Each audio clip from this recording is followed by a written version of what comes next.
Hi everyone, my name is Shira Ben-Sasson-Furstenberg. Thanks for joining us for this New Israel Fund election event, and thank you for having me. Thank you for having me join you for this important event. I'm happy to do it, and I'm happy to share some thoughts with you. I've been asked to talk about my perspective for this election, and my perspective for this election, the lens I look through when I come to choose a party, is the issue of religious pluralism. I've been with the New Israel Fund for the past 8 years. It's a long time. And for the first 6 years, I've been working as the religious pluralism coordinator of the Shatil Pluralism Project, which convenes and assists all the NIF grantees and also additional organizations that deal with freedom of religion and pluralistic Jewish life in Israel.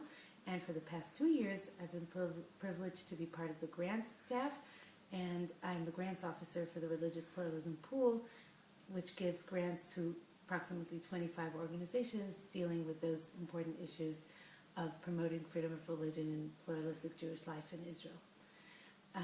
I myself am an Orthodox woman, born and raised here in Jerusalem, and I have Yair, my husband, and I have 3 children, also growing up Orthodox here in Jerusalem, and we are founding members of an important chunk of our life is the community that we are part of. It's called Hakel. It's an egalitarian Orthodox congregation here in Jerusalem, and I will tell you all about it in a different clip if you ever ask me to do so, because it is an important part of our lives. But back to the election. When I choose a party, and I've been doing so for the past few years, I even think from the first election that as a soldier I took part in. I was always thinking about what this party does for our Jewish life, for religious life, how it thinks about Judaism in Israel. And in Israel, being a Jewish state, many issues are Jewish issues. But regretfully, and I say this as an Orthodox person, we have this problem or challenge of Orthodox monopoly over our Jewish life. And the challenge and our mission, and here I quote one of our major grantees and partners, the Israel Religious Action Center of the Reform Movement. I think they have the best caption for our mission, and that is to promote a reality in Israel where there will be more than one way to be Jewish. This is what we're talking about, how we can have more than one way to be Jewish. And this is what I investigate and what I look into when I think about which party to vote. I think there are 2 or 3 measures that we can use. One is what this party or what these members of Knesset have done in their last Knesset or in the Knesset before that. Have they been involved? How did they vote? Did they have a say about issues such as civil marriage, civil burial, equal funding for the non-Orthodox streams? I regret to say that Sheli Yachimovich, for instance, sticks to one issue, and that is the economic issue. Very important. You will hear from that from others. But she has very little to say and sometimes really neglects the issue of civil marriage or freedom of religion in general. You can probably guess on your own what the Orthodox parties have to say about that. And so one way to examine it is through what this party has been doing until now. Another way is to look into the platforms.